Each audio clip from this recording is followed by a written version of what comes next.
Bismillahirrahmanirrahim. Assalamualaikum warahmatullahi wabarakatuh. Innal hamdalillah asyhadu an la ilaha illallah wa asyhadu anna Muhammadan abduhu wa rasuluhu. Allahumma shalli ala Muhammad wa ala alihi wa sahbihi ajmain. Amma ba'du. Bapak-bapak dan saudara sekalian yang dirahmati Allah Ta'ala, siang hari ini sebagaimana kegiatan rutin dan kemarin setelah menyampaikan di grup WA Munadharah Al-Islam, karena hari Ahad pekan ketiga berkaitan dengan bersama dengan tanggal 16 Agustus ini kata kegiatan kemudian diusulkan diundur lawan waktu. Ya, alhamdulillah hari ini bisa terlaksana dan terima kasih dari Masjid Mi'rajul Mukminin yang sudah menyediakan semuanya dan juga bisa untuk ketempatan. Nah, ini kalau kemarin mungkin siang, hari ini nanti insya Allah mudah-mudahan lebih mantap. Meskipun ternyata juga ada kegiatan di depan itu tadi sejak pagi pelowong atau duhur dan masih jalannya yang dari arah utara Tasik ditutup. Jadi karena bapak-bapak yang sudah pun biasa kulit jalan tikus. Karena apa? Kita sudah terbukti sekian kali munadharah.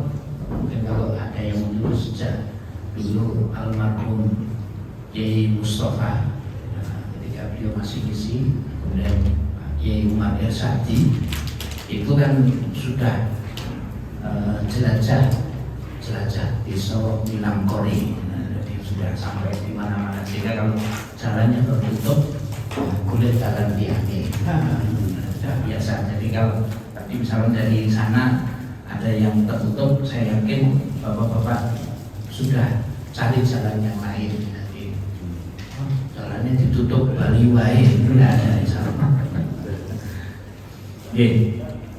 Kemudian bapak-bapak sekalian, sebelum kami sedikit menyampaikan dan sebagai pembuka dari kesempatan ini, sebelumnya monggo kita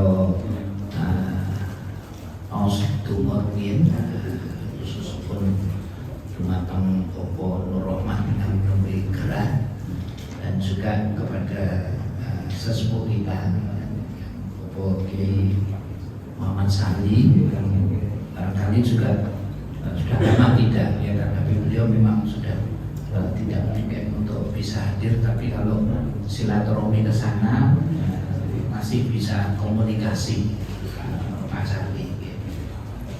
Monggo kita doakan. A'udzubillahi minasyaitonir rajim. Bismillahirrahmanirrahim. Alhamdulillahirabbil alamin. Wassalatu wassalamu ala nabiyina Muhammadin wa ala alihi washabbihi ajmain. Warḍallahu bi rahmatika ya arhamar rahimin. Allahumma ighfir lil mu'minina wal mu'minat wal muslimina wal muslimat al ahya'i wal amwat innaka sami'un qaribun mujibud da'wat. Allahumma rabban nas mudhibul ba'sa iswi Bapak Nur Rahman, iswi Bapak Kiai Haji Muhammad Sali, anta syafi la shifa'an illa shifa'uka shifa'an la yughadiru saqaman bi rahmatika ya arhamar rahimin. Rabbana atina fid dunya hasanah wa fil akhirati hasanah wa qina adzabannar. Wa sallallahu alaihi wasallam. Alhamdulillahirabbil alamin. Bapak-bapak sekalian, sambil menunggu Ustaz Muhajir yang tadi sudah di WA Mas Ali, saya akan menyampaikan yang pertama. Cukup menarik kalau dari takmir sudah menyampaikan mengenai nama masjid. Dan mungkin nama masjid ini satu-satunya yang saya baru dengar ini. dari hasil kajian atau pengajian. Beliau mengisi salah satu, kemudian memberikan nama masjid ini. Jadi memang nama itu mempunyai makna. Jadi tidak sekedar nama, ada yang diambil dari nama daerah yang terkenal dari Jogja, itu nama Masjid Jogokaryan, itu dari kampung Jogokaryan. Kalau Nabi menamakan masjid yang pertama dibangun ya dari kampung Kuba, dari desa Kuba, dari Masjid Kuba. Kemudian yang kedua, kadang-kadang juga diambil dari nama pewakifnya. Siapa nama pewakifnya? Mungkin beda nama Jawa, mungkin rodo berbau Arab dan Jawa. Ada yang memang namanya murni berbau Arab, tapi memang penting untuk memberikan terkenal nama itu. Kemudian diambil dari harapan tafa'ul, seperti Masjid Mi'rajul Mukminin. Apa waktu pengajian kemarin Isra Mi'raj, kemudian diambil Mi'rajul Mukminin. Sebenarnya ada kata-kata dalam istilah yang dikenal oleh para ulama, tapi ini bukan hadis, tapi karena sudah populer ya. Kata-katanya itu as-sholatu mi'rajul mu'minin. Jadi kata-kata mutiara atau apalah gitu, bahwa sholat itu merupakan mi'rajnya orang-orang beriman. Kemudian ada satu penjelasan, salah satu mengapa kemudian timbul istilah itu. Ada yang menjelaskan dari seorang ulama, pada saat Rasulullah SAW menerima wahyu perintah sholat 5 waktu. Jadi dulu itu belum sholatnya 5 waktu, hanya 2 rakaat di waktu pagi dan 2 rakaat di waktu petang. Ada setengah riwayat mengatakan gitu. Tapi sudah sholat.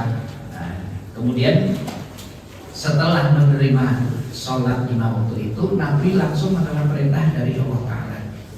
Jadi mi'rajnya Nabi menerima langsung perintah Allah Ta'ala untuk sholat 5 waktu. Meskipun dalam hadis Isra Mi'raj itu Rasulullah SAW disarankan oleh Nabi Musa untuk mengurangi perintah sholat dari sebagaimana Bani Israel.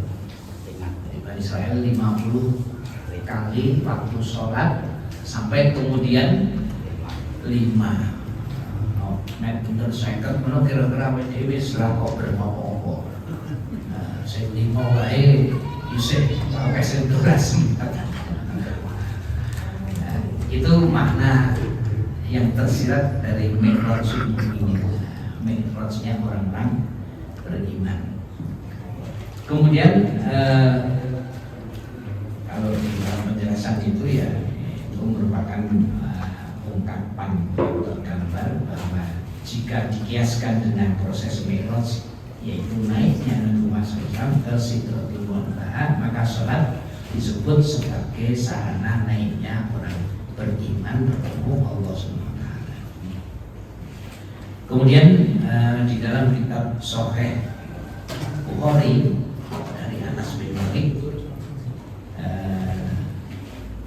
radhiyallahu anhu, Nabi mengatakan, inna ahadakum idza qama fis sholati fa innahu yunaji rabbahu wa inna rabbahu bainahu wa bainal qiblah.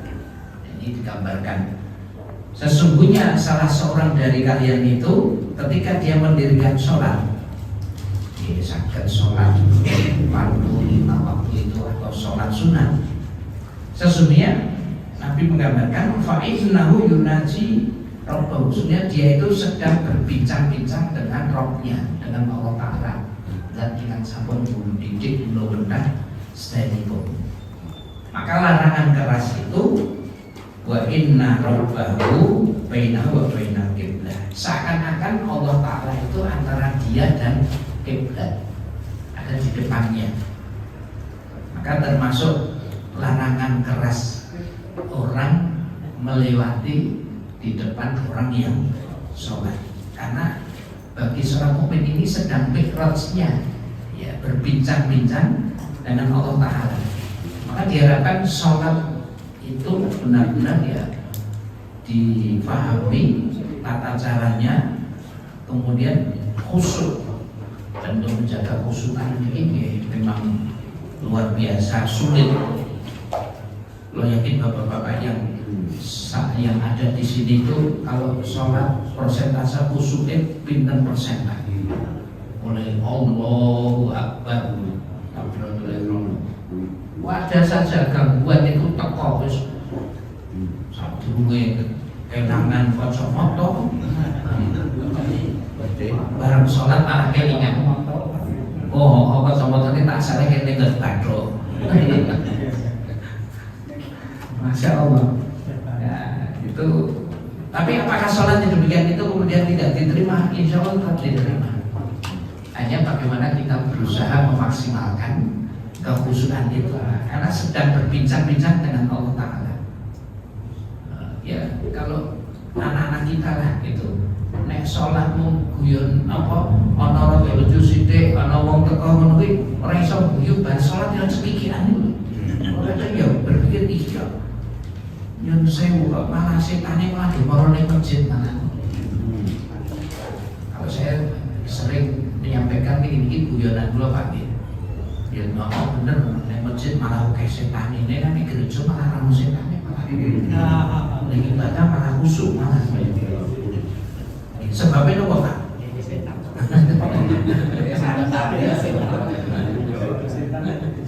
Ning masjid Masya Allah.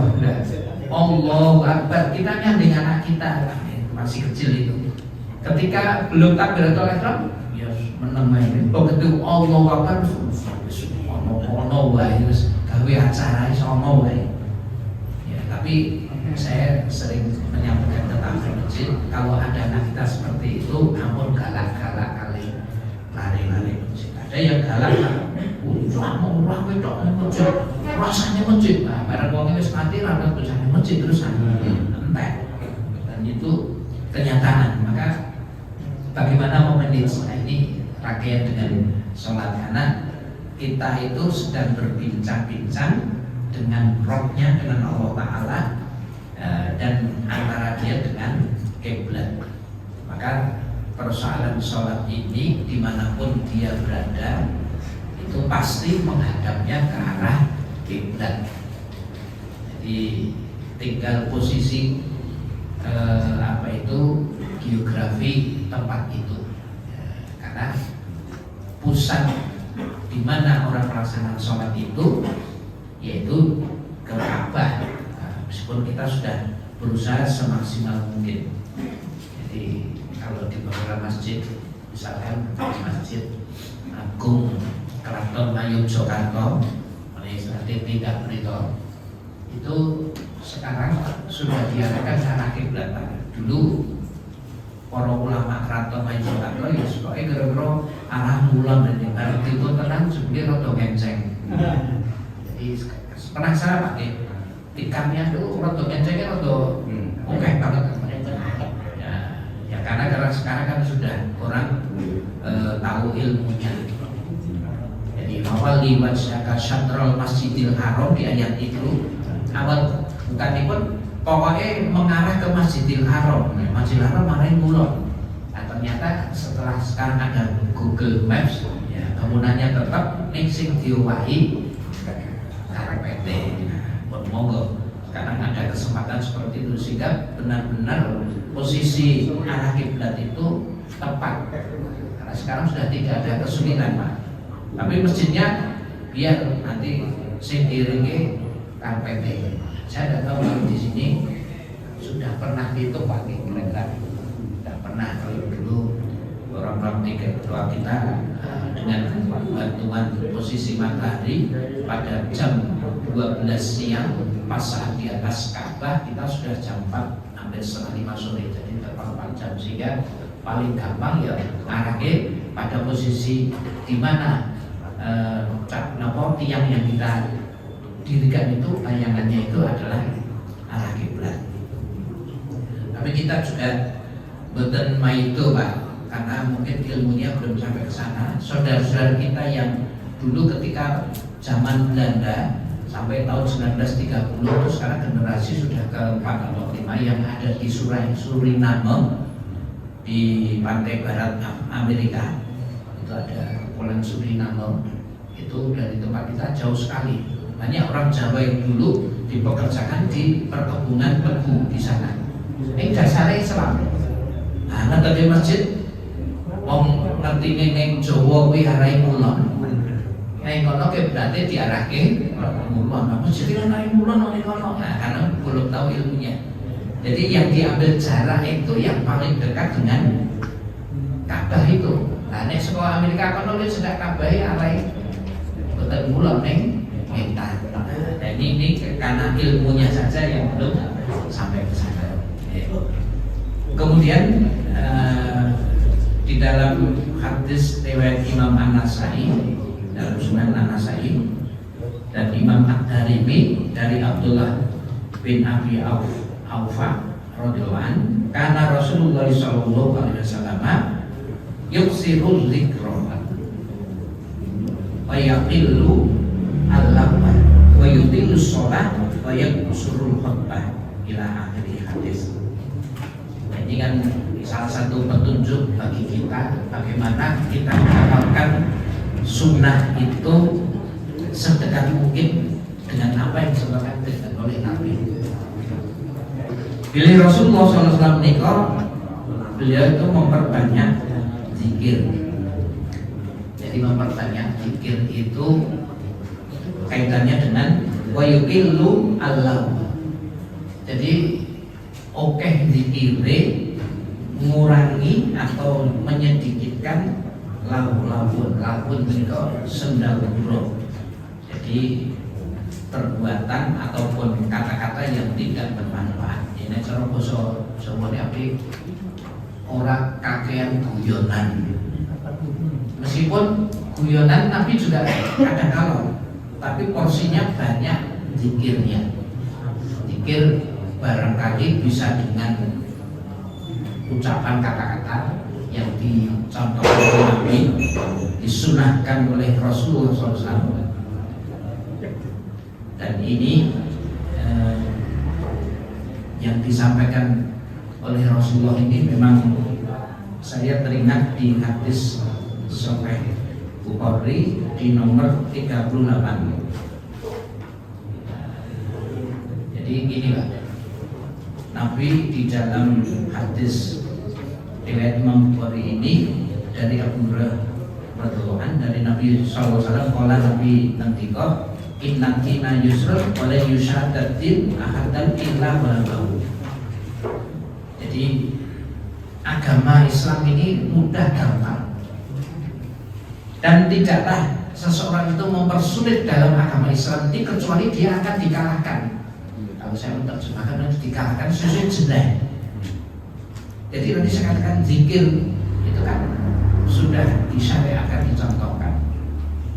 Jadi sampai hari ini tidak ada terus malah rumusnya. Nah, apa zikir ya zikir apa? Ini terus dilembagakan. Gue nak pengen ini zikir roh dari nopo peng sewu. Ngomong ini peng 10.000. Nah ini kan sudah memantau. Padahal kita disuruh zikir itu dari segi ucapan ya. Subhanallah 33 kali. Di hadis lain ada yang cukup 10. Alhamdulillah, wallahu akbar masing-masing 33 kali. Di hadis lain ada yang kayaknya saya Pak dan kan sebenarnya kok ada sing riwayat 10. 10 niku nek saya bahasa saya ateges ampun ninggalke zikir meskipun cuma diucapkan 10 omong dan salat arep ninggalke papan tempat sholat dia. Dan gua akan 10 nek rada komplit ya 33 ditutup la ilaha illallah la syarikalah lahul mulku wa kulli syai'in qadir. Pahnya gitu. Sehingga zikir yang dibaca itu kita pelajari dalam syariat. jenengan 1.500 monggo ini cara ngitung piye. Kalau di hadis ini, kalau dia mempersulit dalam urusan agama, tidak lain malah justru akan dikalahkan, sesuai jelek. Maka Nabi mengatakan, "Fasabbidu wa qaribu wa abshiru wasta'inu bil ghadwa warauha wa syai'in minal dulja." Maka fasabbidu, luruslah kalian, wa qaribu, dan selalulah mendekatkan kepada tuntunan Nabi. Qaribu ini ada yang menerjemahkan cedak-cedak kalau sunnah Nabi sehingga tahu apa yang perlu dilakukan.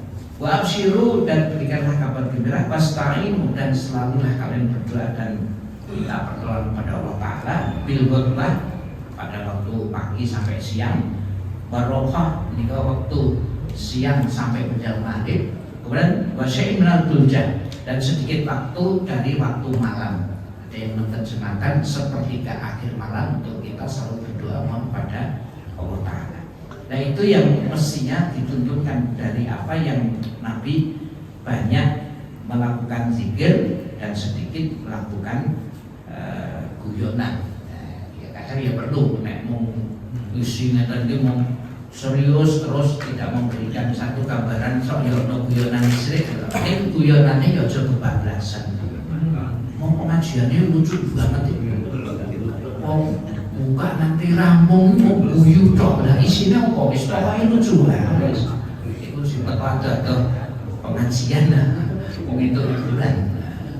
Maka ya ada sedikit kita gunakan mungkin untuk ya guyonan, tapi tidak banyak porsinya, lebih banyak zikirnya. Jadi tadi saya katakan zikir dari segi ucapan, mungkin nanti dikisir zikir dari segi yang lain ya dengan kemampuan kita. Alladzina yadhkuruna Allaha qiyaman wa qu'udan wa 'ala junubihim wa yatafakkaruna fi khalqis samawati wal ardi. Itu zikir ayatul kauniyah, dan pada diri duduk maupun berbaring memperhatikan ayat-ayat Allah sampai pada satu kesimpulan Rabbana ma khalaqta hadza batila. Ketika sudah kita pada kesimpulan ya Allah apa yang telah ciptakan tidak ada yang sia-sia, kabeh ono manfaate. Nganti lemut wae nek doanya berkiatan seneng kali lemut bentak. Ngeten lho kita. Kalau seneng Pak ngaji sampe lemut niku perlu diperiksa gitu. Betul. Tapi lemut itu sudah manfaat. Oh nyatanya pabrik buat nyamuk. Dengan lemut itu orang berusaha untuk bisa memproteksi, akhirnya membuat perawatannya. Akhirnya mau bisa nyamuk gawe ini sudah manfaat. Tidak ada yang tidak manfaat. Nah, itu zikir ayatul kauniyah. Tapi setelah zikir ayatul kauniyah, Rabbana ma khalaqta hadza batila faqina ada padahal ini sikap seorang mukmin orang kemaken baik ngerti ayat kauniyah baru kok ini orang sudah mati seperti yang putra itu tidak ada perlindungan pada dunia, dikembalikan pada Allah Ta'ala bahwa kita minta direksa aja ngantek sombong yang mengakibatkan kesombongan tadi teruskan iso mlebu neraka. Nah, ini kalau kita baca dari ayat itu. Kemudian terakhir karena Ustaz sudah datang, Nabi juga bayutilus sholat bayabsurus khutbah. Jadi ini dalam praktek khutbah Jumat itu Nabi memanjangkan sholatnya, sholat Jumat. Ini khutbahnya pendek. Sacurupe itu dawa-dawa ya maca ayat hadis pun kira ning salate rada ning sakniki do kuwale khotbahe 40 menit salate 3 menit ya jangan salate agak panjang. Bagaimana kita mendekati kira-kira Pak nek dijak salat dawa niku mungkin rada berenengan Pak ya wis sithik-sithik pelan-pelan tapi jangan salat ngebut. Tapi saudara-saudara kita sebagian itu sholatnya ngebutuh karo wong sing ya disenangi manan. Masjidnya kono sholatnya suwe, maksudnya kono. Tapi malah dari daftar itu sing sholatnya ngebutuh king. Wah, ini betul itu ya sedengan. Kalau saya terus terang Pak, 20 menit sampai 50 menit itu rampung. Khotbahnya paling nanti 10 menit. 15 menit, sholatnya paling tidak sampai 10 menit lah. Tunggu-tunggu 15 menit sholat gitu. Untuk saat ini kita di masyarakat ya kurang prayogi. masyarakat ya kita pakai hadis yang ringan sing penak mawon. Siapa? Hadisnya Mu'ad bin Jabal. Bar salat Isya matur kalian Nabi ya Rasulullah kula tak kundur wangsul teng dusun kula. Karena kok kula ngimami masyarakat kula sebab dipun tenggo dereng salat Isya niku kemana?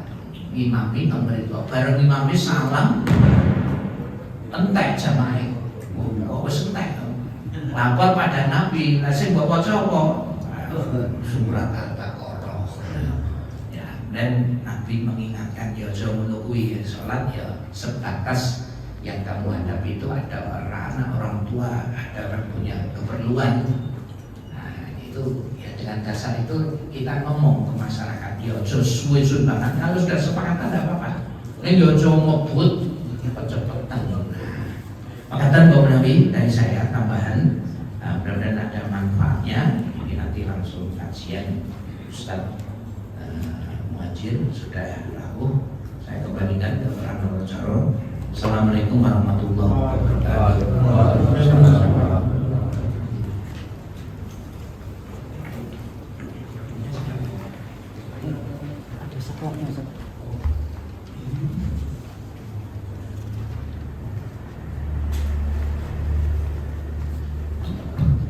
Assalamualaikum warahmatullahi wabarakatuh.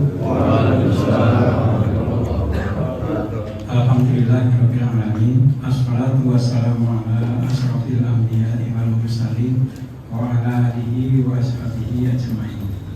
Amma ba'du fa ya ibadallah ittaqullaha haqqa tuqatih wa la tamutunna illa wa antum muslimun.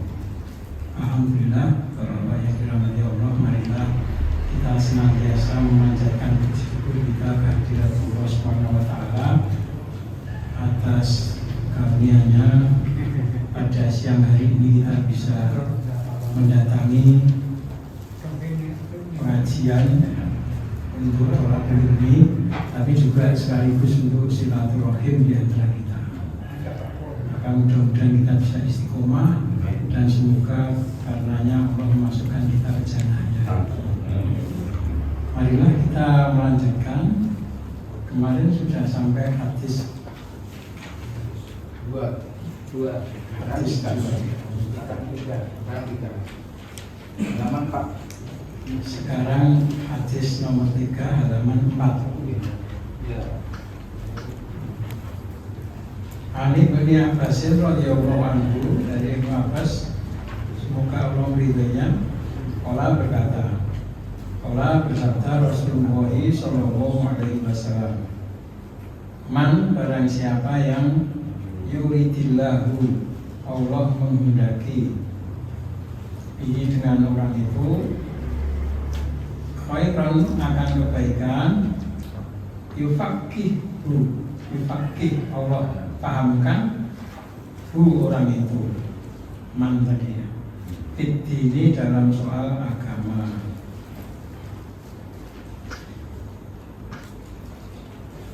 Nah, berarti ringkasnya itu kepahaman agama itu merupakan khairun, yang merupakan kebaikan. Jadi Islam ini mengajarkan kepada kita pentingnya paham terhadap agama, bukan yang lain. Walaupun yang lain nanti ada hadisnya, yang lainnya itu merupakan kelebihan, fadilah atau semacam bonus. Tapi yang pokok itu adalah kepahaman masalah din. Ini saya beri contoh ya. Saya punya teman dulu dosen UNS, habis sudah pensiun, tapi kelihatannya kadang masih mengajar di UPP, dosen olahraga, Pak namanya Pak Heri Mansah. Waktu itu sudah beberapa tahun yang lalu beliau haji umroh bersama temannya sesama dosen dari UNS. Sampai di sana ketika sholat itu Pak Heri Wansani cerita temennya itu menangis waktu sholat. Pak Heri itu heran, terus dia tanya, Nah tadi kok sampai nangis, berarti sampai khusus sekali. Bukan, saya ini nangis itu karena nggak tahu artinya. Bismillahirrahmanirrahim, alhamdulillahirrahmanirrahim, ar-rahmanirrahim. Artinya itu artinya apa? Saya nggak tahu. Jadi saya menangis gara-gara matur kepada Allah tapi nggak tahu artinya, merasa sangat bersalah. Jadi nangisnya itu karena merasa bersalah, tidak bisa tahu apa yang diucapkan. Padahal dia sadar ini saya menghadap kepada Tuhan Sang Pencipta, kepada Allah SWT. Padahal di sisi lain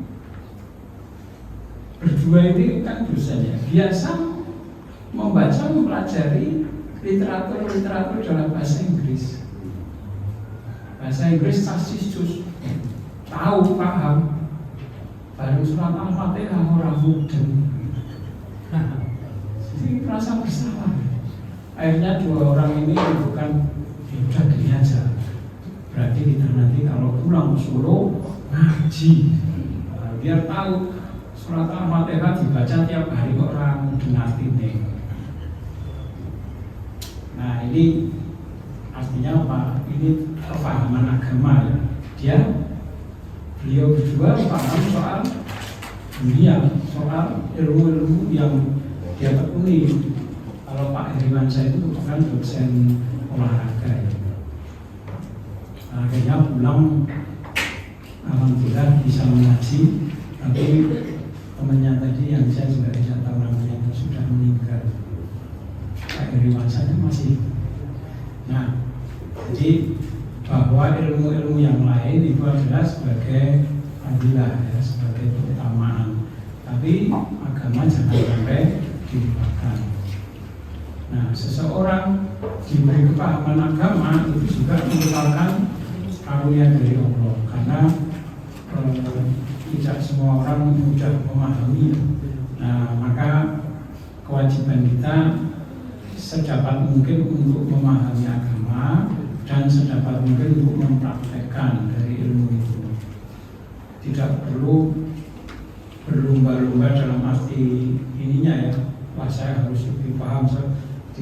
Yang penting kita sudah berusaha semaksimal mungkin, kemudian mengamalkan, kemudian menyampaikan kepada orang lain.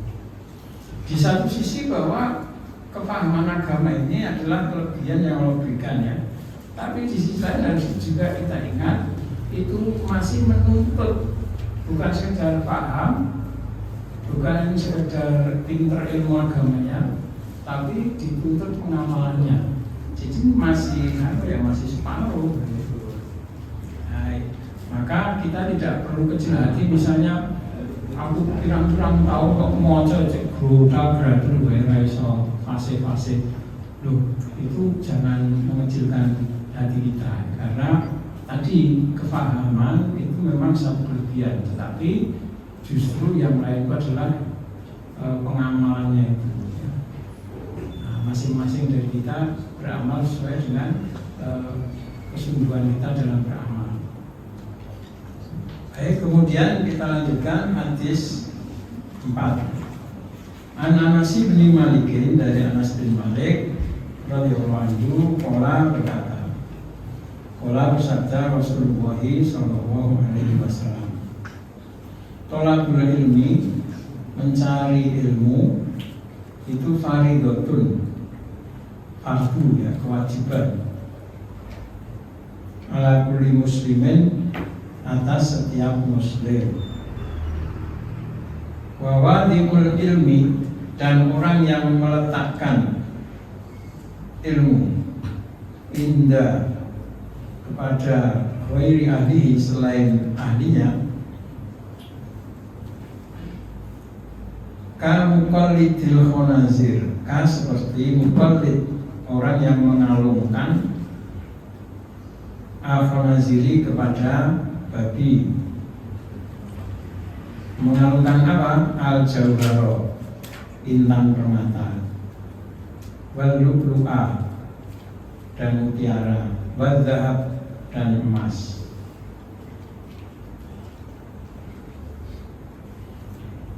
Nah, jadi mencari ilmu itu adalah kewajiban, wajib bagi setiap muslim. Maka ini masih banyak yang tidak menyadari.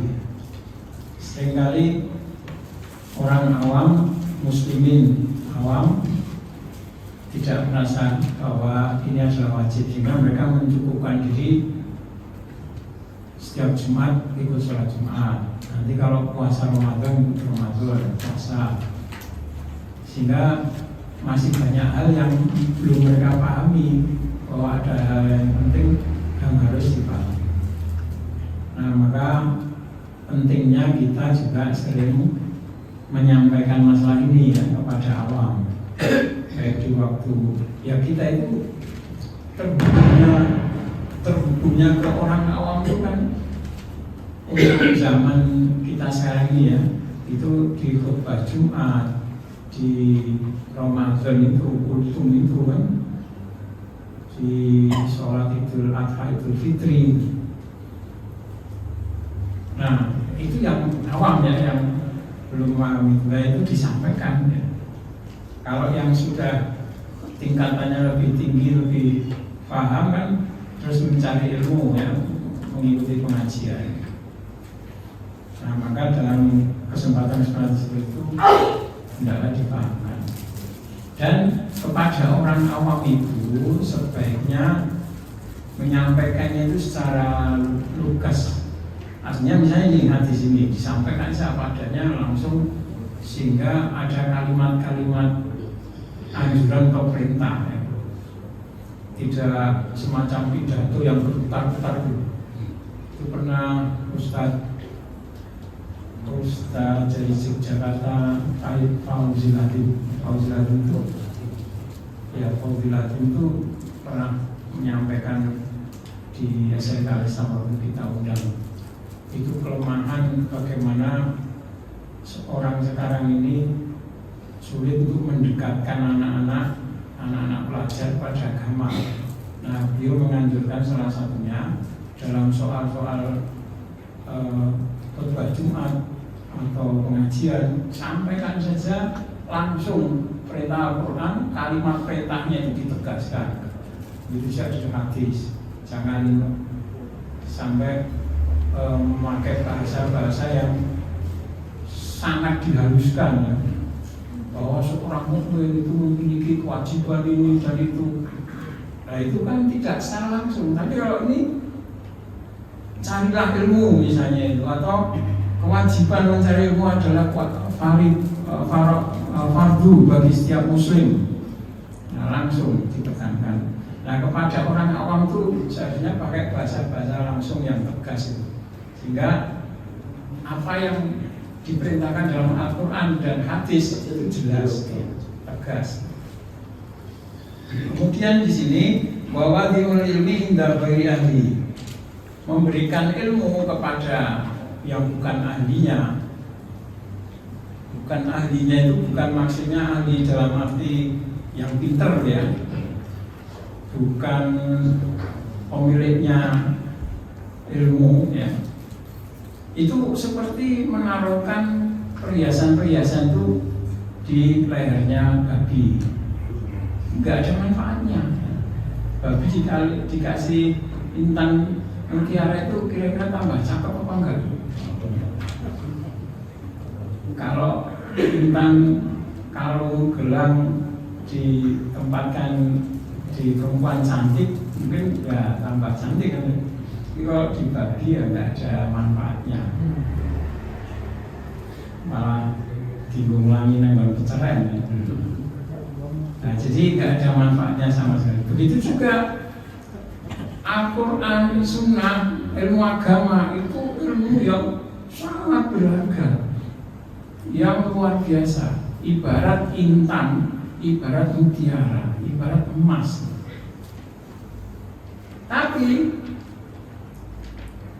ketika orang itu tidak paham, itu ada dua dampak ya. Dampak pertama itu orang tidak paham bahwa itu mutiara, bahwa itu emas. Terus akhirnya dirusak ya, pas wayai mood mau pakai, kalau enggak. Itu seperti ayam mati di lumbung padi.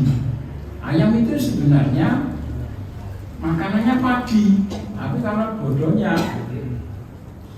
dia justru mati atau ayam dikasih intan kan nggak bisa manfaatkan, padahal misalnya mau beli intan itu untuk beli padi yang banyak nggak bisa. Itu yang pertama ya,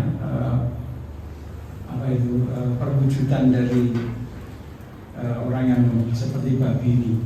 Yang kedua, orang itu sebenarnya secara kecerdasan, ya, IQ itu pinter, ya. Menghafal Al-Quran itu cepat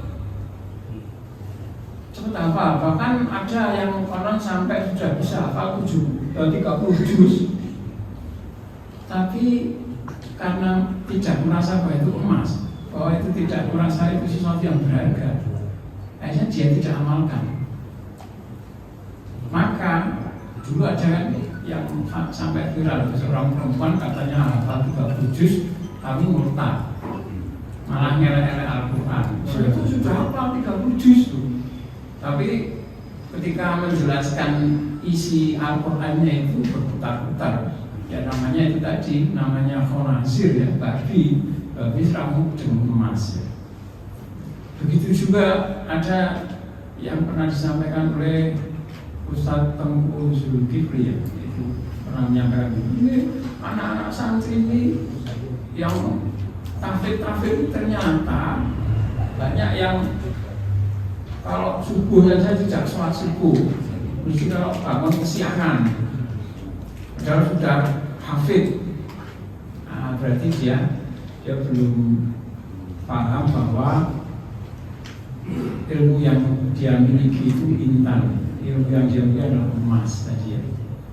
Akhirnya tidak dimanfaatkan, tidak diamalkan. Nah, jadi kembali ke hadis ini, meletakkan ilmu kepada bukan akhirnya ya seperti babi, sia-sia. Dia akan enggak merasa bahwa itu sesuatu yang berharga. Nah, sebaliknya ya untuk kita ya, sebaliknya untuk kita ini, kita berusaha mengejar ilmu ini karena kita merasa bahwa itu sesuatu yang sangat berharga. Itu adalah emas, mutiara dan sebagainya. Orang akhirnya bisa membedakan, oh ini ilmu agama, oh ini ilmu umum, katakanlah begitu ya. Di mana masing-masing punya kelebihan, tetapi ilmu agama ini tentu lebih tinggi ya daripada ilmu-ilmu umum tadi. Sehingga yang kita pentingkan untuk anak-anak kita itu harus tahu ilmu agama dulu. Nah, soal ilmu umum nanti bisa setelah ilmu agama itu. Nah, maka penempatan ilmu agama itu sedini mungkin ya, sejak balita SD itu seharusnya mereka sudah fasih membaca Al-Quran, sudah mulai menghafal ayat-ayat dan hadis-hadis, sudah mengenal karakter para sahabat, sudah dikenalkan dengan kehidupan para ahli hadis. Itu sampai SD itu seharusnya sudah. Nah, sehingga waktu masuk SMP sudah remaja ya, itu dasar-dasarnya tadi sudah masuk, dia sudah memiliki. Soal pengamalannya nanti sambil kita mendidik kedewasaannya ya. Nah, tapi bekal ilmunya itu sudah diberikan bertahap sejak balita sampai kira-kira mau masuk SMP ya, mau remaja. Nah, jadi kalau bapak-bapak sekalian punya anak atau punya cucu ya, kok sampai kelas 5 SD baca Al-Qurannya masih berudal-dul, berarti masih ada yang salah itu. Kelas 5 SD mestinya sudah lancar baca Al-Quran ya. Mesti kita harus berani kayak orang-orang itu ngeles misalnya. diberi pelajaran tambahan. Tapi kalau mestinya kalau di sekolah Islamnya itu bisa ya. Kalau orang-orang yang sekolah di negeri itu wajib mestinya tambahan pelajaran itu. Karena kita menyadari bahwa justru emas tentang kiara itu di situ ya. Yang lainnya itu cuma tambah. Baik, kemudian kita melanjutkan ke hadis 5. Ani Ibnu Mas'udin dari Ibnu Mas'ud radhiyallahu anhu qala berkata bersabda li kepadaku Rasulullah sallallahu alaihi wasallam, ta'allamu al-ilma, pelajarilah ilmu, wa'allimuhun nasa, dan ajarkanlah ilmu tadi an-nasa kepada manusia, pada orang banyak. Ta'allamul faraidho, pelajarilah faraid, ilmu mawaris. Wa'allimuhun nasa, dan ajarkanlah kepada orang-orang. Ta'allamul Quran, pelajarilah Al-Quran. Wa'allimuhun nasa, dan ajarkanlah Al-Quran itu pada orang banyak. Pak ini karena sesungguhnya aku Nabi, umrun, aku adalah seseorang yang maqbudun, akan wafat, digenggam itu maksudnya akan wafat. Wal ilmu, sedangkan ilmu sayun takosu, akan berkurang. Watat haru, dan akan kemunculan al-fitanu, fitnah-fitnah, ujian-ujian. Hatta sehingga yahtalifa, berselisih isnani, dua orang, sehingga akan ada dua orang berselisih fi faridotin, dalam soal kewajiban, dalam soal fardu, misalnya sholat, misalnya puasa Ramadan. Itulah yajidani, keduanya tidak mendapati ahadan, seorang pun yang yafsulu, yang bisa menjelaskan, bisa memutuskan bainahuma, di antara keduanya.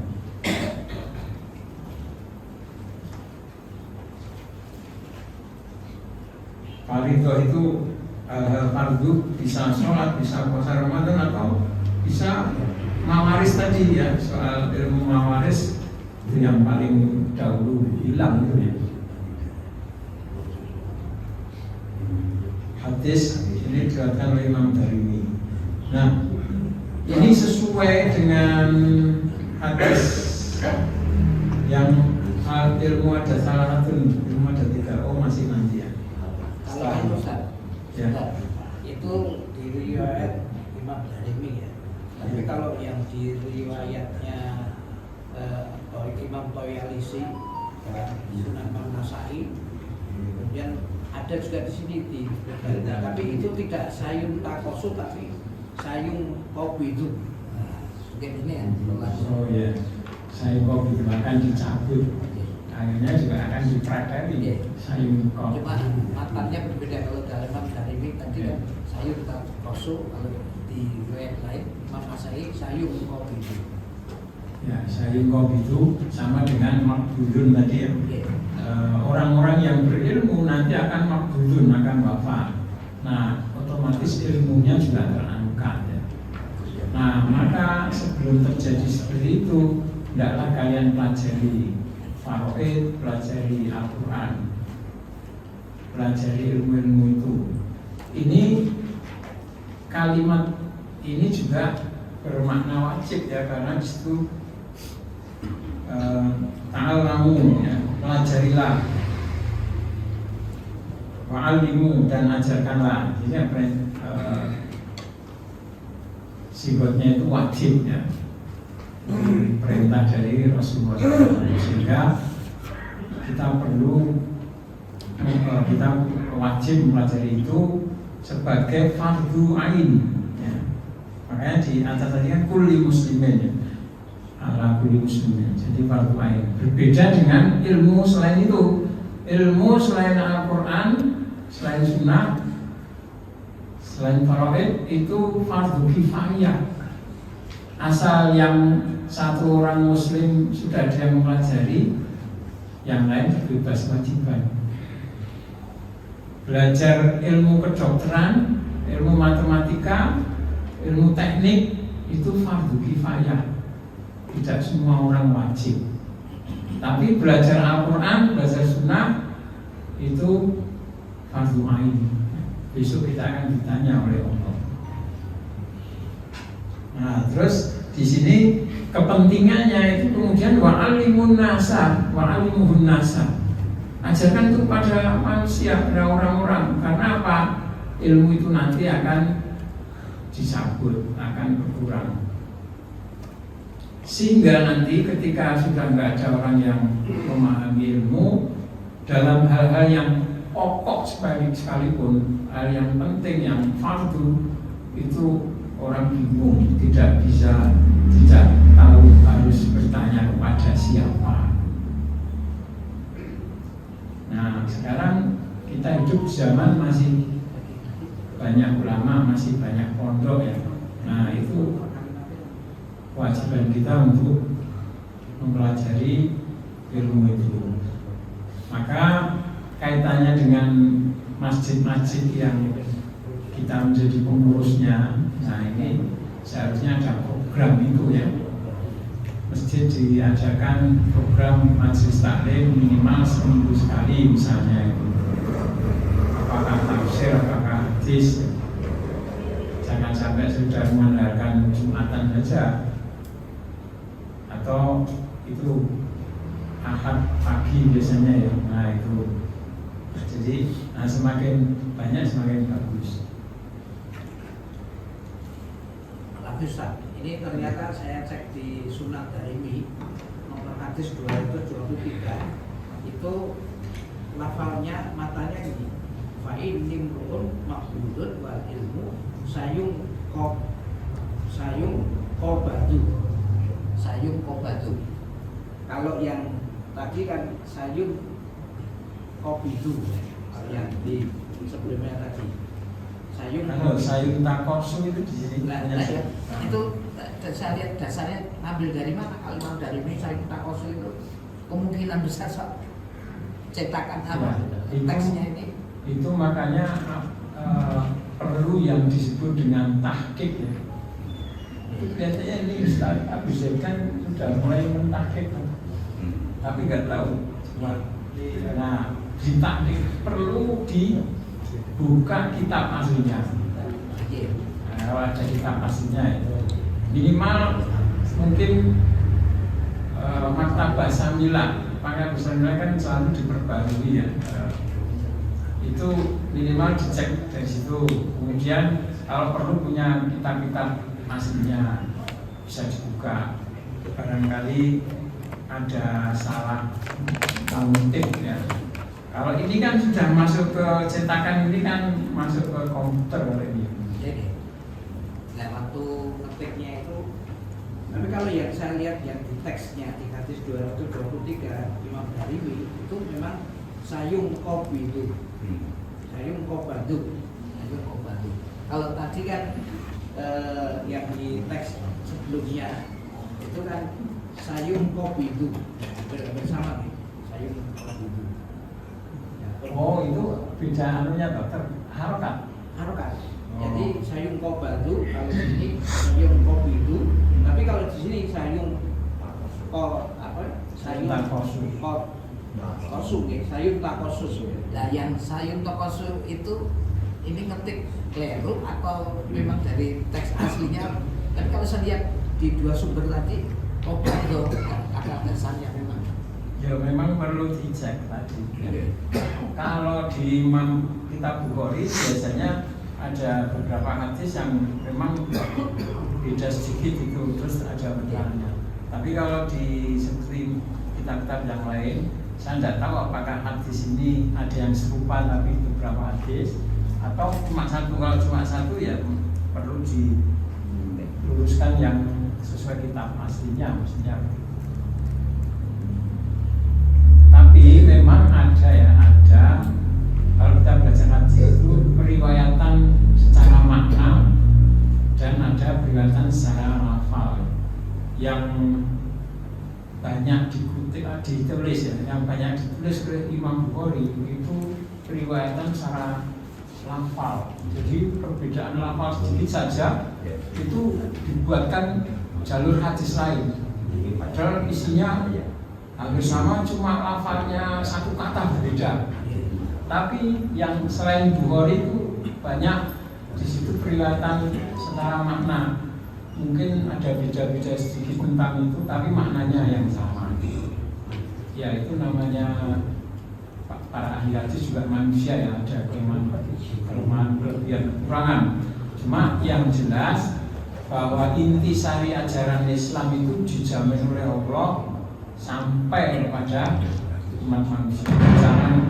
Jangan sampai kemudian seperti orang-orang orientalis yang suka ngendor-ngendor asli orang tiok seolah seperti itu. Yang kamu yakini itu belum tentu loh itu dari Nabi, atau belum tentu itu dari Allah. Sampai ke Nabi saja masih bisa ada kesalahan. Seolah-olah sebenarnya yang dituju mereka melemparkan keraguan-keraguan. Tapi sebenarnya Allah menjamin bahwa ajaran Islam itu sampai pada umat manusia sesuai dengan apa yang Allah kehendaki, sebagaimana dalam penjaminan Allah, inna jam'ahu wa qur'anahu, inna alaina jam'ahu wa qur'anahu, sesungguhnya atas tanggungan kami pengumpulan Al-Quran dan bacaannya. Sudah dijamin oleh Allah Subhanahu wa Ta'ala. Bahwa kemudian ada perbedaan itu justru Nabi pernah juga ya menyampaikan alasan Nabi Ahlul Aku nanti diturunkan atas 7 dialek. Itu gara-gara Umar mendengar sahabat lain membaca kok beda, kok tidak seperti yang diajarkan Nabi. Orang itu ditangkap terus diseret ke hadapan Nabi. Tapi ternyata setelah disuruh baca, coba kamu baca. Oh ya seperti itu apa yang diturunkan pada kamu Umar. Oh itu juga seperti itu. Nah, jadi memang ada versi dialeknya yang berbeda. Justru fenomena itu justru menjadikan kita umat Islam di akhir zaman itu tidak gagap ketika ada serangan-serangan terhadap Al-Quran tadi. Wow, asli orang ini. Ternyata sejak zaman Nabi itu beliau sudah mencontohkan itu. Nah, maka orang yang beriman diuji keyakinannya sampai pada hal seperti itu. Nah kalau ini lafal-lafal hadis, nah, bisa dipelajari atau dibuka lebih lanjut. Dan memang itu biasanya itu seharusnya kewajiban para ulama yang mampu mentahqiqnya, yang tentunya juga punya kitab aslinya, mampu membaca dengan benar, memahami usul bahasa Arab dengan baik. Baik, kalau kita lanjutkan hadis 6 ya.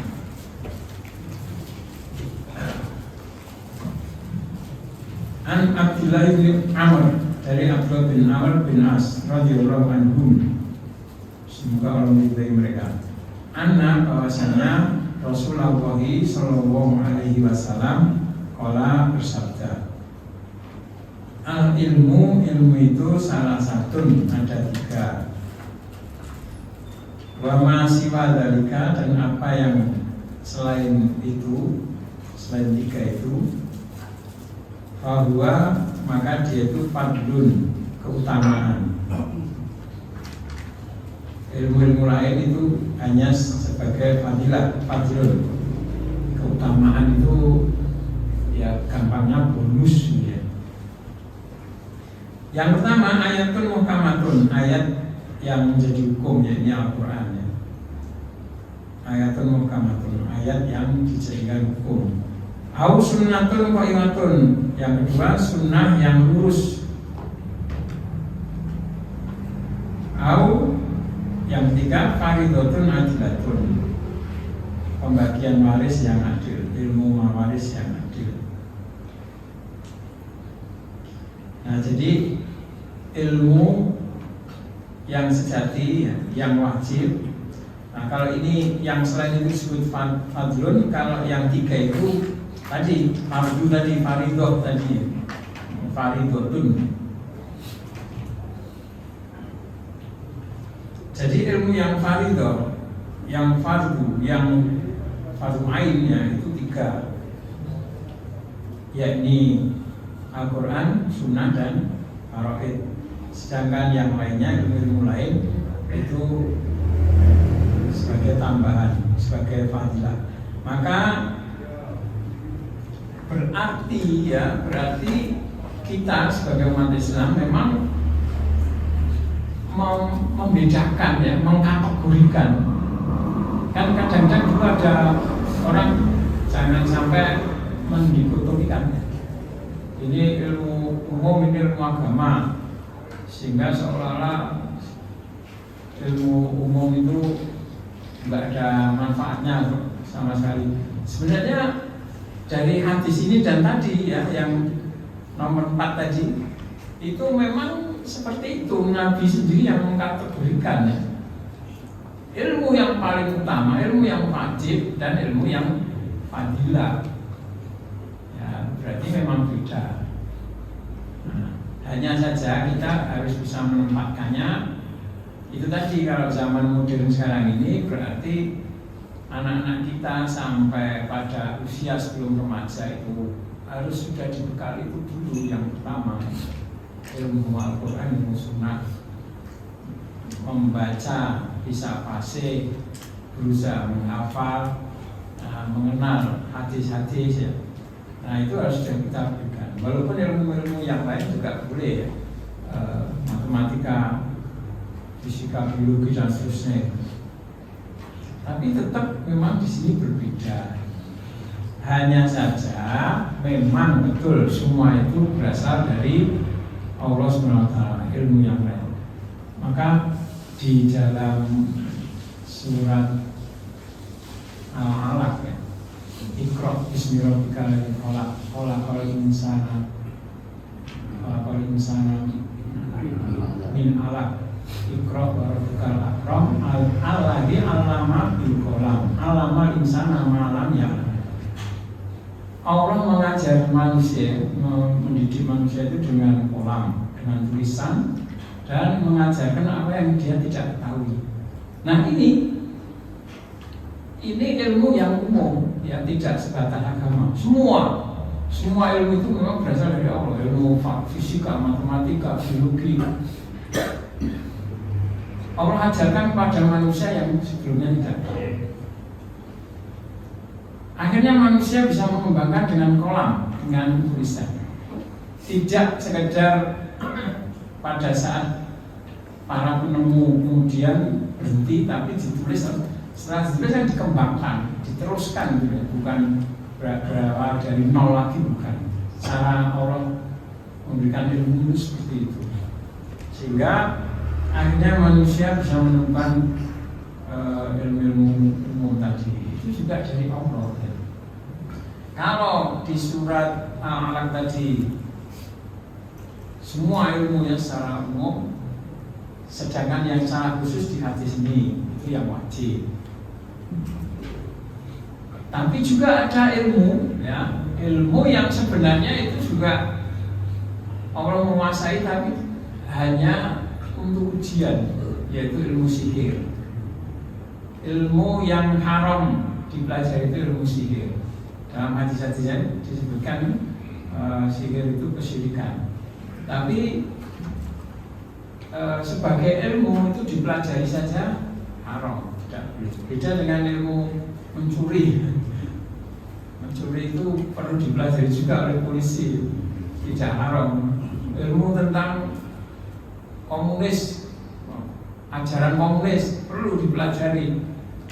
Tapi untuk menerangkan pada manusia, komunis itu kayak gini, nah, sesatnya seperti ini mencelakakan manusia, nah, misalnya gitu. Boleh pelajari semua ilmu itu boleh, tapi khusus sihir itu baru belajar aja nggak boleh. Dan Allah sediakan ujiannya juga waktu di zaman Nabi Sulaiman itu, Harut dan Marut itu malaikat tapi menjadi ahli sihir. Orang datang padanya sudah diingatkan. Ya sama seperti Allah menciptakan babi, tapi sebagai ujian. Kan kadang orang tidak paham, orang tidak beriman juga bisa paham. Oh, melarang padahal itu ciptaan Allah. Nah, seolah-olah bahwa seharusnya sama-sama ciptaan Allah kok tidak diharamkan.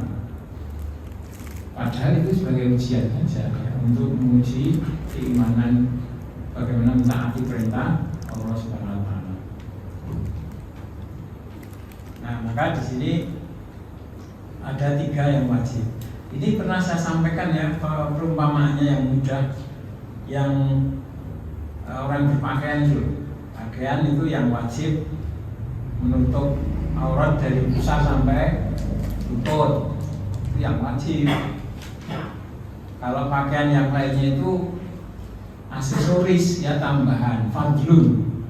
Jadi kalau orang pandai seperti tadi Pak Irwan saja, wah belajar ini dan itu, bahasa Inggris literaturnya dalam bahasa, tapi agama nggak tahu. Itu ibaratnya orang pakai dasi, pakai kacamata, pakai topi, ini kenapa bukan kok? Bukan. Malah yang wajib lupa. Pakai sepatunya harganya 500.000. 500 itu masih murah ya? Tapi lupa pakai celana.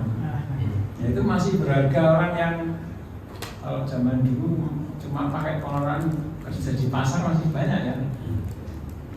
Wong dodol gedek itu kan buat cuma pakai celana kolor saja. Itu masih dihargai daripada orang nggak pakai celana kesana kemari pakai kacamata tadi. Ya, masih berharga yang tadi. Nah, jadi ibaratnya seperti itu. Orang lupa belajar Al-Quran Sunnah itu seperti lupa pakai celana. Baik, kemudian kita lanjutkan hadis 7. An Abi Abdurrahman, dari Abu Abdurrahman kalau berkata, hadasana menceritakan pada kami mankana, orang yang yukriuna membacakan pada kami, membacakan pada kami itu mengajari pada kami min ashabin Nabi, dari sahabat-sahabat Nabi SAW, dari kalangan sahabat Nabi SAW.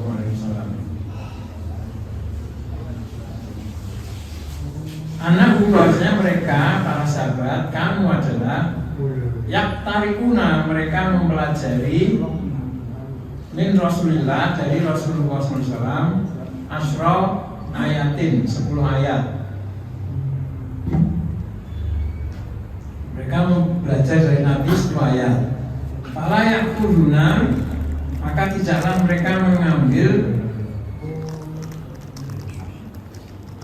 fil ashril ukhra, pada 10 ayat yang lain. Tidaklah mereka mengambil atau mempelajari lagi 10 ayat yang lain, hatta sampai sehingga yang mereka mengetahui apa yang fi'adihi pada ini minal ilmi, dari ilmu, wal amal dan amal. Fi'adihi itu ini yang 10 awal tadi, 10 ayat awal tadi. Qalu, mereka berkata, fa'alimna, maka kami mengetahui, kami mempelajari al-ilma, ilmu, wal amal dan amal. Jadi maksudnya ini ya, para sahabat itu metode belajarnya dari Nabi itu 10 ayat itu dipelajari ilmunya, maknanya, pemahamannya, terus diamalkan dulu. Nah, jadi diamalkan dulu, tidak ambil 10 lagi, ambil 10 lagi. Enggak, sebelum mengambil 10 yang lain, 10 ayat yang lain, berusaha diamalkan dulu. Nah, jadi perbagian per 10 ayat itu ilmu terus pengamalannya bagaimana, ilmu terus pengamalannya bagaimana. Nah, itu metode para sahabat belajar dari Rasulullah SAW. Dan begitu juga yang disampaikan oleh malaikat Jibril itu ya, itu kan tidak sekaligus Al-Quran sakbundung, tapi berturut-turut sesuai dengan kondisi waktu turunnya asbabul nuzulnya. Nah, sesuai dengan kondisi di saat turunnya ayat itu mengenai apa. Nah, ketika itulah kemudian diamalkan itu ya, jadi bertahap. Maka mungkin kondisi kita agak lain, apalagi kalau untuk anak-anak yang belajar agama di sekolah Islam atau di pondok pesantren. Walaupun mereka cenderung lebih banyak ilmunya, tapi juga mestinya diajari dengan prakteknya, dengan pengamalannya, sehingga tidak hanya menyampaikan secara kognitif saja ya, tapi praktek pengamalannya bagaimana.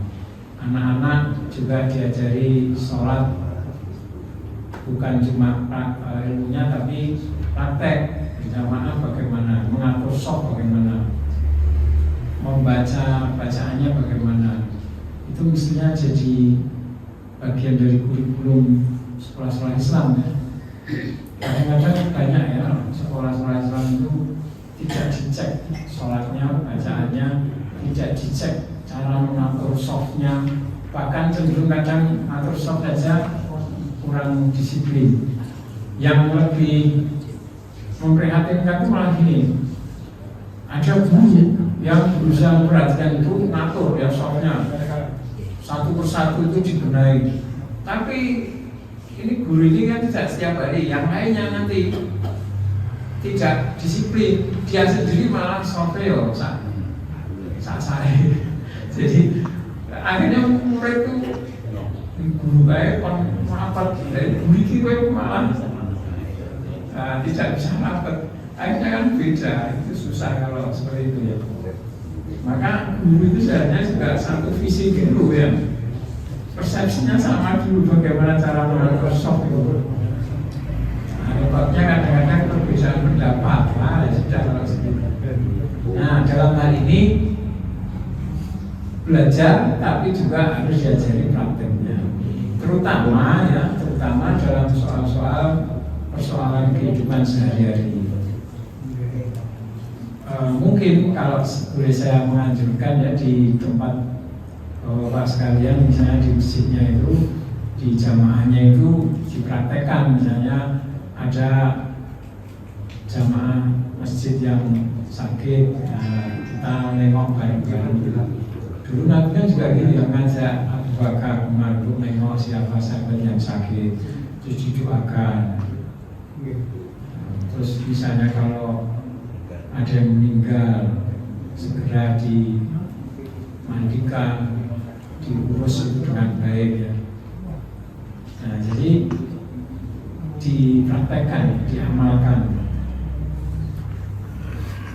Jadi ini pentingnya untuk kita juga mengajak orang-orang sekeliling kita itu langsung mempraktekkan, mengamalkan ilmu yang kita dapatkan. Dari ini mungkin ada yang mau ditanyakan sebelum ganti bab ya. Banyak Pak. Kalau sholat itu yang dilihat itu ada tertentu apa sak maunya sendiri. Gimana itu dah? Sudah. Jadi kita mengamalkan segala sesuatu dalam agama ini memang seharusnya belajar ilmu dulu ya. Walaupun tidak saklek juga ya bersamaan, tapi berusaha untuk selalu melandasi dengan ilmu. Intinya satu.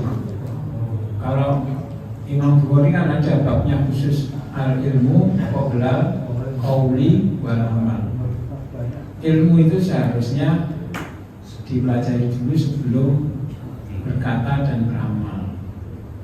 Nah, maka soal apapun termasuk sholat, mengatur sholat itu ya kewajiban kita. Makanya tadi fardhotun tadi, kewajiban kita mempelajari dulu bagaimana cara Nabi menegakkan sholat, bagaimana cara Nabi mengatur sholat, sehingga tuntunannya ada. Kalau di kitab karya Imam Ghazali itu yang Mungkatul Ahkam ya, itu fikih ya. Bagaimana soal sholat dan soal puasa Ramadan dan sebagainya. Dan itu kan ilmu yang selalu harus diulang-ulang ya. Artinya generasi ini kan berganti terus. Masyarakat itu juga gitu. Yang generasi tua pergi, kemudian yang muda, yang kecil. Maka ilmu ini memang harus selalu disampaikan ke tengah-tengah masyarakat. Nah, tidak pernah ada kata selesai ya. Nah, termasuk sholat dan sebagainya itu harus sesuai dengan tuntunan dari Rasulullah SAW. Mengatur sholat misalnya sholat subuh vakum. Salah seorang sahabat mengatakan misalnya yang mangki bayi bimangki pisau ini ditempelkan pundak satu teman dengan temannya misalnya. Nah itu jadi harus dipelajari dulu. Mungkin ada yang lain? Ya. Ini tak untuk ya mungkin juga tidak mengenai masalah ini untuk ini jelas konteks materi ya tadi. Bagaimana bisa merasakan nikmatnya dari ibadah. Artinya ketika baca Quran, ketika sholat, berzikir, ketika datang majelis ilmu itu ada kenikmatan. Ketika kita merasakan kenikmatan itu gimana? Tiap-tiapnya merasakan kenikmatan itu. Merasakan kenikmatan beribadah itu mungkin hampir kayak khusyuk ya. Jadi bagaimana bisa khusyuk. Jadi kalau orang khusyuk bisa merasakan nikmatnya ibadah. Nah itu tentunya yang pertama dari kebiasaan. Jadi kita membangun kebiasaan-kebiasaan yang baik. Seperti itu, seperti nasolata tanha anil fahsya wal munkar. Sholat itu mencegah dari perbuatan fahsya dan munkar. Tapi pertanyaannya, sholat yang bagaimana yang bisa mencegah fahsya dan munkar? Karena kadang-kadang orang sholat ternyata masih juga ada yang mengerjakan fahsya dan munkar kan? Ternyata Rasulullah SAW pernah memberikan kiatnya itu justru dari perbuatan yang baik, banyak melakukan perbuatan-perbuatan yang baik, itu nanti membuat sholatnya jadi khusyuk. Nah, sholat yang khusyuk menghasilkan perbuatan yang baik. Jadi saling berputar gitu. Mulai dari mana? Dari sholatnya dulu apa perbuatan baik? Ya dua-duanya berusaha dilakukan. Sehingga nanti tercapai keseimbangan di mana perbuatan-perbuatan yang baik akhirnya melahirkan sholat yang khusyuk, yang nikmat, terus sholat yang nikmat menghasilkan perbuatan yang baik. Nah keseimbangan ini bisa terganggu. Kapan terganggu? Syaitan itu nggak pernah berhenti berusaha mengganggu. Ya. Nah dia berusaha menggoyahkan keseimbangan ini. Nah maka syaitan masuk. Ketika syaitan masuk, mulai dari membuat orang tidak khusyuk, terus mencampuri dalam kehidupan sehari-harinya, orang tergoda kurang kebaikannya. Nah, ketika itu terganggu bisa semakin surut. Terus kadang ada sesuatu yang akhirnya melemahkan semangat seseorang. Kadang-kadang makanya kan ada itu al-imanu yazidu wa yanqusu. Iman itu bisa tambah bisa kurang kan. Nah itu akibat dari setan tidak pernah berhenti untuk mengganggu keseimbangan ini. Dan kita yang punya ilmu harusnya tahu suatu saat ketika kadang terganggu, wah ini bagaimana harus bisa mengembalikan lagi. Jadi jangan berlama-lama, segera. Makanya ada kiat dari Nabi untuk menghapus dosa-dosa kita, salah satunya dengan mengganti dengan berupa amalan-amalan yang baik, dengan sedekah, dengan infak. Jadi setiap kekhilafan ya, kekhilafan itu dosa dan sebagainya, itu kita minta ampun pada Allah ya, bertobat pada Allah. Tapi ada anjuran dari Nabi untuk ditambah lagi apa itu mengganti dengan amalan yang baik, mengganti dengan sedekah, infak. Nah, untuk mengembalikan keseimbangan baik. Kalau kita belajar ilmu marketing perusahaan itu ada siklus apa namanya grafik ini, pemasaran itu meningkat. Tapi fenomena alam itu begini, ada titik kulminasinya dia harus turun gitu. Nah, ilmu marketing itu mau menghasilkan rumus-rumus di mana ketika turun ini jangan lama-lama, harus dinaikkan lagi, turun lagi, naikkan lagi. Jadi akhirnya gini, tetap berusaha dipuncak supaya penjualan tetap tinggi. Misalnya dengan cara promosi metode baru, wah ini formula baru, jangan suatu baik. Tapi kan promosinya gitu kan, formula baru terus orang beli lagi. Oh ini apalagi produk baru, diversifikasi produk misalnya. Nah dalam Islam juga begitu, misalnya amalan itu tadi keseimbangannya itu naik, nanti ada saat turun itu. Nah ketika saat turun kita harus sadar, segera bisa membaik lagi. Nah jadi untuk bisa kita menikmati ibadah kita tadi didukung oleh pertama tadi ya amalan-amalan yang baik. Yang kedua ilmu. Nah ilmu itu caranya juga mengikuti pengajian, mengikuti majelis ilmu. Yang biasa mengajar, nah kapan dia ngajinya? Nah dia sebelum mengajar kan dia juga belajar ya, membuka kitab, terus ada tambahan baru. Ini menurut Syahrini seperti apa atau menurut sahabat juga, itu kan dia otomatis justru juga ilmunya harus lebih kan. Nah, jadi belajar. Jadi tadi yang mau memperbaiki amal keseharian kita, memperbanyak baik. Yang kedua masih belajar ilmu. Nah, minimal dua itu untuk bisa kita tambah menikmati ibadah kita ya. Merasa bahwa kita ini yang butuh, bukan Allah yang butuh. Sholat kita, puasa kita itu yang butuh adalah kita. Kadang ada orang yang masih punya pemahaman yang salah ya, yang fatal, seolah-olah bahwa ibadah itu Allah yang memerlukan. Sama sekali tidak ya.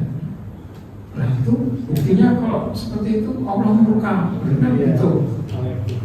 Itu Allah tidak, itu sama sekali. Seandainya seluruh manusia di muka bumi ini kafir semua, tidak mengurangi kekuasaannya sendiri. Sebaliknya semua orang di dunia ini beriman semua, taat semua, tidak menambah sedikit pun. Jadi Allah sama sekali tidak menambah. Hanya saja Allah itu maha kasih sayang kepada hamba-hambanya, sehingga selalu mengingatkan. Jadi mengingatkan itu bukan karena Allah betul, tapi karena kasih sayangnya pada manusia, biar kita tidak celaka. Nah itu dasar yang harus dimiliki seorang agar ibadahnya itu terasa nikmat itu ya. Kita yang sangat menyempurna. Mungkin itu juga Istiqomahnya menjaga istiqomah baca Quran, pikirkan banyak pikirkan. ya. Iya, jadi untuk menjaga istiqomah kita ya tadi merasa sampaikan ya, ilmunya kita juga harus belajar. Yang kedua, lingkungan kita ya, kita bergaul dengan orang-orang yang baik sehingga bisa saling mengingatkan tawasobil haq, tawasobil sabr. Terus juga itu banyak sedekah, banyak infak. Nah ini sedekah infak ini akan menyebabkan Allah akan memberikan belas kasihnya. Ya, Inna Allah fi aunil abdi wal abdu fi aunihi. Sesungguhnya Allah itu selalu menolong hambanya selagi hamba itu menolong saudaranya. Nah, bentuk tolongnya bisa secara sedekah infak, bisa yang lainnya. Nah, itu nanti Allah mudahkan. Allah mudahkan istiqomahnya, Allah mudahkan khusyuknya karena dia peduli kepada saudaranya. Baik, teman-teman. Ini mancingnya jam berapa? Masih jawab? Lebih 3. Atau satu hadis lagi? Oh, tinggal 10 menit ya? Baiklah, kalau begitu kita akhiri saja pengajian siang hari ini. Kita akhiri dengan doa bismillahirrahmanirrahim. Alhamdulillahirabbil alamin. Allahumma shalli ala Muhammad wa ala alihi wa sahbihi ajma'in. Allahumma inni ala dzikrika wa syukrika wa husni ibadatika. Rabbana hab lana min azwajina wa dhurriyyatina qurrata a'yun waj'alna lil muttaqina imama. Rabbana ighfir lana wa liwalidina warhamhum kama rabbawna shighara. Allahumma inna nas'aluka hubbaka wa hubba man yuhibbuka wal amal alladhi yuballighuna hubbaka. Allahumma ij'al hubbaka ahabba ilaina min nafsina wa ahlina wa ni'mal baridah. Allahumma inna na'udzubika minal hammi wal hazani wa na'udzubika minal ajzi wal kasali wa na'udzubika minal jubni wal kufri wa na'udzubika min ghalabati ad-daini wa qahri rijal wa na'udzubika an nuradda ila ardhil umur. Allahumma ansuril mustad'afina wal mujahidina fi Filistin wa fi kulli makan. Katamir akal-akal-hati katamir zionis tadmiro wa syatik samahum wa farid jam'ahum wa syudud nadar alaihim wa mazikun kulla mumazak. Rabbana atina fid dunya hasanah wa fil akhirati hasanah wa qina adzabannar. Wa sallallahu ala Muhammadin wa ala ali Muhammad. Alhamdulillahirabbil alamin. Assalamualaikum warahmatullahi wabarakatuh.